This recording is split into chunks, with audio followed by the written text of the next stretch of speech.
अस्सलामुअलैकुम, मैं हूं गुलाम मुस्तफ़ा। आज की इस वीडियो में मैं आपको एक्सकवेशन और बैक फिलिंग की कैलकुलेशन के बारे में बताऊंगा। जो एज ए क्यूएस काम कर रहे हैं या क्यूएस बनना चाहते हैं, उनको जानना बहुत ज़रूरी है कि एक्सकवेशन और बैक फिलिंग कैसे कैलकुलेट की जाती है। जैसे कि आप देख सकते हैं कि ये या फुटिंग वगैरह बनाते हैं तो हम ये एक्सकवेशन करते हैं। ये देख रहे हैं आप, यहाँ से एक्सकवेशन हुई है, लेकिन इसका टेक्निकल तरीका क्या है कि इसको कैसे कैलकुलेट करते हैं। वैसे तो आप चाहें सारी एक्सकवेट कर सकते हैं, लेकिन एज ए बीक्यू बनाने के लिए इसकी कैसे टेक्निकल कैलकुलेशन करते हैं, क्या डिस्क्रिप्शन होती है, क्या इसका स्टैंडर्ड मेथड है, क्या इसका इंटरनेशनल रूल है। तो इसके लिए सबसे पहले आपको बीक्यू दिखाता हूँ। ये बीक्यू है। बीक्यू जब इसका बनाएंगे बिल ऑफ क्वांटिटी, उसमें यहाँ पर आपने एक्सकेवेशन के बारे में डिटेल देनी होती है। Excavation of the excavation of the any class of ground up to required level, यानी कि यहाँ आपने लिखना होता है कि आपने जो फुटिंग की एक्सकेवेशन करनी है वो किसी भी लेवल पे हो, उसकी जो लूज बेयरिंग कैपेसिटी है उसको आप कंपेक्ट करना होगा।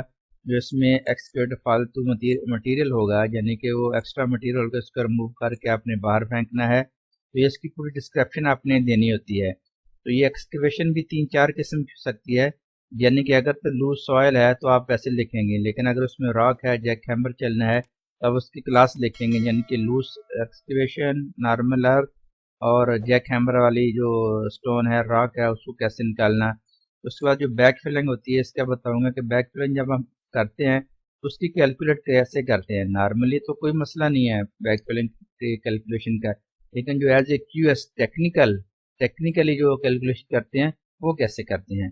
तो इसके लिए देखें, फर्ज करें आपके सामने ये ड्राइंग बनी हुई है, ये एक ड्राइंग है, तो इसकी एक एक्सकेवेशन जो आपने करनी है, कैलकुलेशन कैसे करनी है, तो उसके लिए आपको एक तो ड्राइंग चाहिए।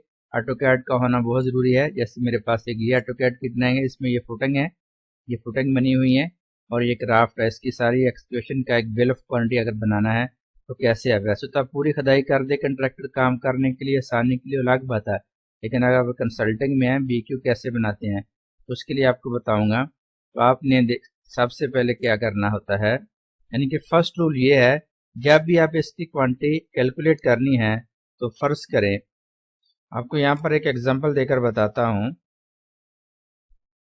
यहाँ से ये आपका ग्राउंड लेवल है, ये फुटिंग हैगी, तो अब यहाँ से ऐसे एक्सकेवेट करेंगे, यहाँ से ऐसे, ये नीचे जो होगी इसकी लीन होगी। सबसे पहले आप यहाँ से लीन होगी, उसके बाद ये फुटिंग होगी ऐसे, फुटिंग के बाद ये कॉलम होगा ऐसे। जब आपके इसकी एक्सकेवेट की क्वांटिटी कैलकुलेट करनी है तो यहाँ पर लीन है, तो ये लीन की लेंथ विड्थ लेनी है आपने। लीन यहाँ तक है तो यहाँ से ये लेंथ विड्थ लेनी है आपने, बस ये इसकी लेंथ आएगी।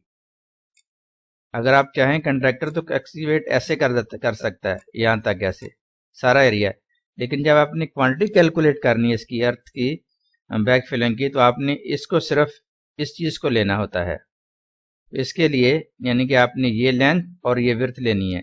जैसे कि आपने देखा भी होगा यहाँ पर सैंपल के तौर पर ये एक्सकेवेट किया हुआ, ये आप सारी कैलकुलेशन नहीं करेंगे। कंट्रैक्टर अगर ज़्यादा करता है, उसकी मट्टी गिर रही है, ये उसका हेडेक है, यानी कि ये अभी बहुत गहराई में है, यहाँ वो फुटिंग बनाएंगे तो ये ज़्यादा एक्सपेक्ट कर रहा है। लेकिन जब आप एज ए क्यूएस काम करेंगे तो सिर्फ आपने ये एरिया सिर्फ ऐसे कैलकुलेट करना है। तो उसके लिए आप कैसे काम करना होता है, आपने, आपके पास जैसे ये ड्राइंग बनी हुई है और उसके लिए आपके पास ये फुटिंग है 1 2 3, इस फुटिंग का जो भी नाम आपको मिल जाएगा, F1 है, तो आपने ये शीट बनाई हुई है, इसमें चले जाना है, जितनी फुटिंग है F1 उसका नाम दे दें। फुटिंग का टोटल नंबर वहाँ से कैलकुलेट कर लें, ये 22 नंबर्स हैं। इसकी लेंथ विड्थ कितनी है, आप इसकी लेंथ विड्थ एक तो यहाँ से कैलकुलेट भी कर सकते हैं। अगर यहाँ पर नहीं कर सकते तो इसका स्केजुअल ही नॉर्मली दिया होता है। जैसे इसका स्केजुअल दिया हुआ, ये देखें, पीसीसी कंक्रीट की लेंथ, ये आरसीसी है, ये पीसीसी है, ये 10 सेंटी इसकी ज़्यादा ऑफसेट होता है, ये 180 है, 2 मीटर है। तो आपने वहाँ पर अगर देखते हैं, वहाँ यहाँ पर ये देखें, ये 10 सेंटी का ऑफसेट है, ये लीन है नीचे, ये आरसीसी है। तो यहाँ से यहाँ तक जितनी डिमेंशन है वो आप लिखेंगे। यहाँ पर जैसे उसने लिखा है 1.8 है और दूसरी इसकी विड्थ साइड है 2 मीटर। इसके बाद इसकी डेप्थ कितनी है, डेप्थ आपको कैसे पता चलेगा, आप इसमें ड्राइंग में देखेंगे। जब वो आपके पास ड्राइंग डिज़ाइन होगा तो नॉर्मली उसमें सेक्शन ऐसे डिटेल बना के दिया होता है। जैसे इसमें भी किसी जगह ये स्ट्रक्चर में है, यहाँ पर जाता हूँ तो यहाँ पर ये देखें, ये आपका नेचुरल लेवल है। तो आपने यहाँ से लेकर यहाँ तक एक्सकैवेट करनी है। तो आपको यहाँ लिखा हुआ उसने 1.8, तो आप वहाँ पर जाकर उसमें देख सकते हैं 1.8। तो यहाँ पर टोटल आ जाएगा। इसको मैं कैलकुलेट करता हूँ, इससे मल्टीप्लाई ये मल्टीप्लाई ये मल्टीप्लाई ये, तो आपकी ये क्यूबिक मीटर में आ गई। अगर फुटों में आ तो यहाँ फुटों में आ जाएगी, तो क्यूबिक फुट, यानी कि टोटल आपने एक्सकैवेशन जो की है 142 क्यूबिक मीटर इसकी एक्सकैवेशन होगी है इस प्रोजेक्ट की। इसी तरह अगर आपका कोई दूसरा प्रोजेक्ट है, ये बड़ी सारी राफ्ट है, तो आप इसकी ये पूरा एरिया कैलकुलेट कर लें। यहाँ पर अगर ये लेंथ या विड्थ कर भी सकते हैं, और डेप्थ अगर शेप दूसरी है तो यहाँ से आप ऑटोकैड का बेसिक आना क्यूएस को बहुत ज़रूरी है, क्योंकि उसकी डिमेंशन या उससे उसकी चीज़ें निकालना ईजी हो जाती हैं। जैसे इसकी है लेंथ लिखोगे, फिर विड्थ लिखोगे, या फिर इसका पूरा एरिया निकालो। मैंने इसकी एक्सकैवेशन निकालनी है, इसको मैं यहाँ के क्लिक किया, कंट्रोल 1 किया, यहाँ से देखें कंट्रोल 1 करूंगा तो इसका यहाँ पर ये एरिया आ गया नीचे। इसको मैंने सिलेक्ट किया, सिलेक्ट करना ज़रूरी है, सो सिलेक्ट करेंगे, यहाँ पर एरिया आ गया। इनकी इसका एरिया 11.13 है। तो मैं क्या करूँगा, इस फुटिंग का नाम दे दूंगा CF1 है, जैसे फ़र्ज करें तो CF1, इसकी क्वांटिटी 1 है, और इसका एरिया कितना निकाला था हमने, यहाँ पर एरिया इसका था 11.13, यहाँ पर इसकी डेप्थ 1.8। तो ये इसकी विड्थ नहीं आएगी, क्योंकि इसको इससे मल्टीप्लाई कर दो एरिया आ जाता है। तो यहाँ पर मैं करूँगा ये मल्टीप्लाई ये एक्सकैवेशन की टोटल लेंथ आ गई, सॉरी टोटल क्वांटिटी आ गई। तो इस तरह आप किसी भी प्रोजेक्ट की ड्राइंग के ज़रिए आप उसकी जो एक्सकैवेशन की क्वांटिटी है उसको इस तरह 1 बाय 1 सारी चीज़ें इसमें यहाँ से डिमेंशन वगैरह लेकर उससे अपनी शीट में यहाँ कैलकुलेट करेंगे। जब आपकी पूरी कैलकुलेशन हो जाएगी, जो भी फुटिंग है या ग्रेड बीम है, तो टोटल क्वांटिटी इधर आ जाएगी। उसके बाद क्वांटिटी को आप बिल ऑफ क्वांटिटी जो आपका बनाएंगे, वो क्वांटिटी थी, ये बिल ऑफ क्वांटिटी है। यहाँ एक्सकैवेशन में आ जाए, यहाँ जो भी डिस्क्रिप्शन आपने लिखनी है तो उसको क्यूबिक मीटर में है या क्यूबिक फुट में है, क्योंकि जैसे कुछ एरिया हैं वहाँ लूज सॉइल है, तो आपने वहाँ पर लिख सकते हैं नॉर्मल एक्सकैवेशन। लेकिन वहाँ यहाँ पर है कि ज़्यादा डेप्थ है और कुछ मसला है।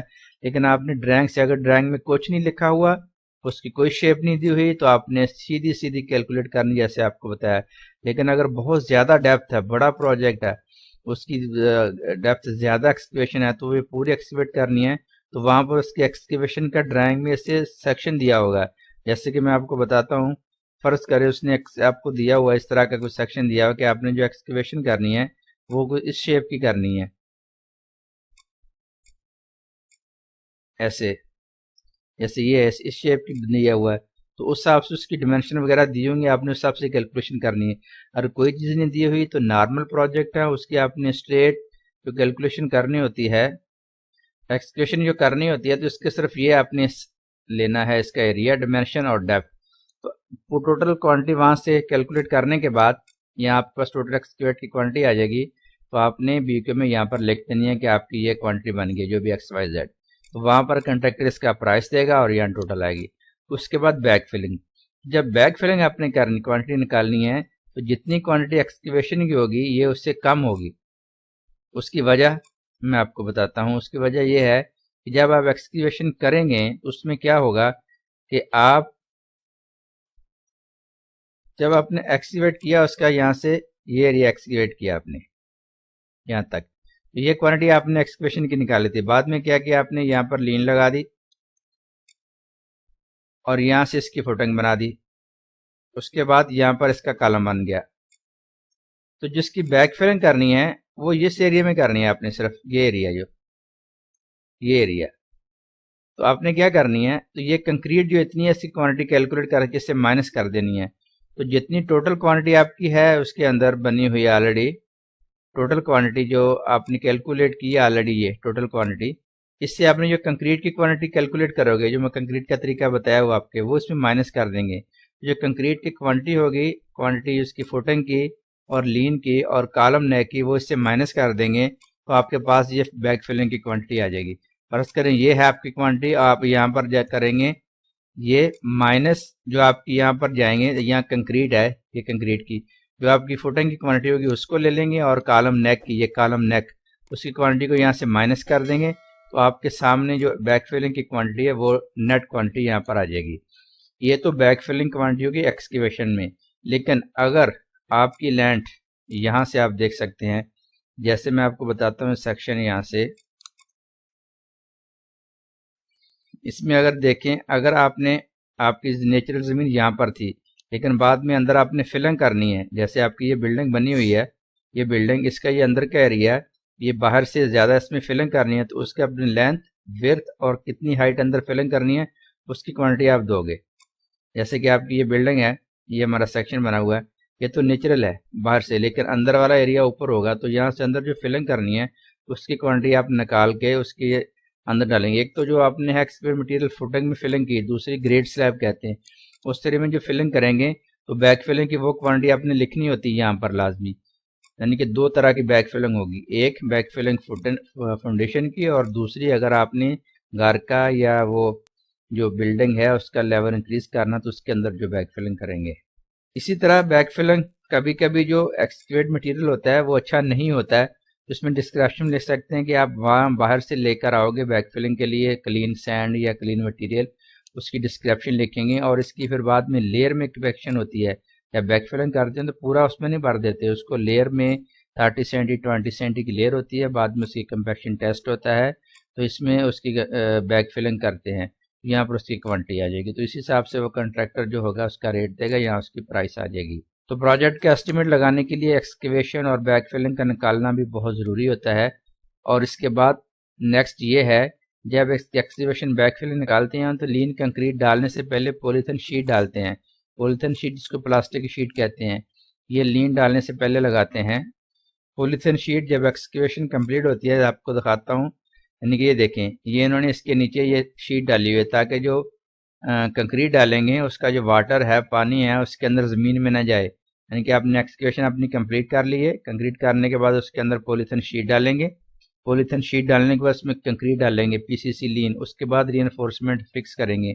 आप देख सकते हैं यहाँ पर ये पॉलीथिन शीट लगी हुई है बहुत सारी जगहों पे, और इसका डालना बहुत ज़रूरी होता है ये टेक्निकली। इसका भी कास्ट तो होती है, जब बीक्यू बनाना है तो जो क्यूएस रहता है उसका काम होता है कि जब आपने खदाई काम शुरू किया, आप काम जब शुरू करेंगे सबसे पहले क्या होगा कि डिमोलिश होती है, लेकिन अगर कोई चीज़ नहीं बनी हुई चीज़ है उसको डिमोलिश करके काम शुरू करेंगे। लेकिन अगर आपके पास खाली लैंड है, डायरेक्ट काम शुरू करना, सबसे पहले एक्सकीवेट होगा वो एरिया, एक्सकेवेशन करेंगे, उसकी फिर बैक फिलिंग भी होगी। उसके बाद फिर ये है कि टर्माइट कंट्रोल होता है। टर्माइट मतलब ये जो दीमक वगैरह होता है इनको मारने के लिए स्प्रे होती है, तो ये स्प्रे करते हैं नीचे। उसके बाद क्या करेंगे, जब कंक्रीट एक्सकेवेट कर ली तो कंपैक्शन करने के बाद पॉलीथिन शीट होती है, इसको आप बिछाएंगे। पॉलीथिन शीट का आप बीक्यू बनाएंगे, इसमें लिखेंगे supply installation the polythene sheet Macron, कितने मैक्रोन की है, क्योंकि जितनी एरिया में आप ये इसकी कंक्रीट वगैरह लगाएंगे, जैसे ये पॉलीथिन शीट इसके अंदर बिछाएंगे नीचे, पॉलीथिन शीट बिछाने के बाद ले करने के बाद ये आप लीन डालेंगे, लीन डालने के बाद फिर आप इसमें रीइंफोर्समेंट जो सरिया है रीबार उसको फिक्स करेंगे, फिर ये कंक्रीट करेंगे। तो इसके लिए ये देखें, जैसा कि आप देख सकते हैं कि इन्होंने नीचे बिछाई, उसके बाद लीन, फिर ये कंक्रीट। तो जो क्यूएस होता है उसने ये पॉलीथिन शीट कंक्रीट कैलकुलेट भी करनी होती है, तो ये अर्थ वर्क में आ जाता है। एक्सकेवेशन हुई, बैक फिलिंग हुई, पॉलीथिन शीट हुई, इसके बाद वो डेप्थ प्रूफ हुआ, ये सारी अर्थ वर्क जो था उसमें शामिल किया जाता है। तो क्यूएस के लिए बहुत ही इंपॉर्टेंट आइटम है, क्यूएस को नॉलेज होना चाहिए कि उसने क्या क्या आइटम कैलकुलेट करनी है, activate, back filling, polythene sheet, termite, उसके बाद कंक्रीट ब्लॉक, या बाकी चीज़ें हैं। तो इसी तरह सर आपने देखा कि एक्सकेवेशन कैसे कैलकुलेट करते हैं, बैक फिलिंग कैसे करते हैं। ये मैंने जो बताने का मकसद है उन लोगों के लिए जो क्यूएस बनना चाहते हैं या क्यूएस के फील्ड में आना चाहते हैं, या उसके अलावा वो फील्ड में भी काम कर रहे हैं, वो देख रहे हो कि यार एक्सकेवेट तो बहुत ज़्यादा कर देते हैं, 2 मीटर इधर 2 मीटर इधर, लेकिन नहीं, जब उसने कैलकुलेट करनी है as a bill of quantity बनाना है या एस्टिमेशन लगाना है, तो सिर्फ इतने एरिया की सिर्फ उसने कैलकुलेट करनी है, बाकी एरिया की क्वांटिटी कैलकुलेट नहीं करनी होती, जैसा कि आपने मैंने फ़ोटो में भी दिखा दिया था। तो उम्मीद करता हूँ आपको ये टेक्निकली पॉइंट अच्छा लगा होगा और आपको इससे कुछ सीखने का मौका मिला होगा, और आप बीक्यू अगर बनाना चाहते हैं तो अपने बीक्यू में इसी तरह कैलकुलेट करें, क्योंकि ये इंटरनेशनली रूल है, इंटरनेशनली प्रिंसिपल है किस तरह क्वांटिटी कैलकुलेट करते हैं अर्थ फिलिंग की, स्पेशली बिल्डिंग एक्सकेवेशन की, बिल्डिंग एक्सकेवेशन की। तो इंशाल्लाह आने वाली वीडियो में मैं अर्थ वर्क बैक फिलिंग, जो बड़े बड़े प्रोजेक्ट रोड के होते हैं उनकी कटिंग या बैक फिलिंग कैसे करते हैं, या जो किनाल वगैरह बनाते हैं उसके जो उसकी कटिंग फिलिंग कैसे करते हैं, उसकी डिटेल से आपको कैलकुलेशन बताऊंगा। तो इंशाल्लाह इस तरह का नॉलेज हासिल करने के लिए और भी लर्निंग वीडियो देखने के लिए हमारे चैनल को सब्सक्राइब करें। इंशाल्लाह मिलते हैं अगले वीडियो में। Thank you so much.